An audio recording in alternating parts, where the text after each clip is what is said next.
When a particular power of consciousness is intended to participate in the evolution in the external world, it utilizes the physical body as the foundation or anchor of its action. This fixes its action in the world, while at the same time imposes limits on the power due to the watering down effect of having to leave its native, subtler world of unrestricted freedom within its own sphere and acting within the limits imposed by material nature. At the same time, the action of mind, life energy, psychic soul, and powers beyond the mind are not solely limited to their action in the material sphere, but maintain their native action in their own world and exert influence through the connection with the material on levels that are more subtle and wider than that of matter.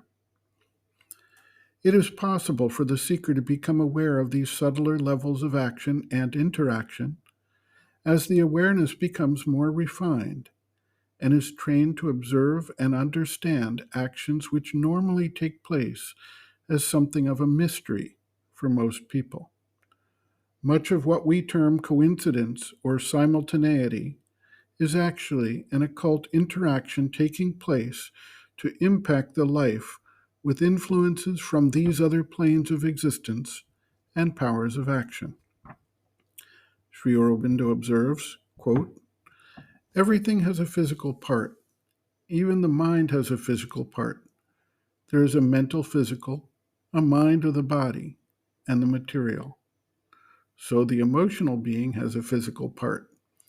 It has no location separate from the rest of the emotional. One can only distinguish that when the consciousness becomes sufficiently subtle to do so. By the gross physical is meant the earthly and bodily physical, as experienced by the outward sense mind and senses. But that is not the whole of matter.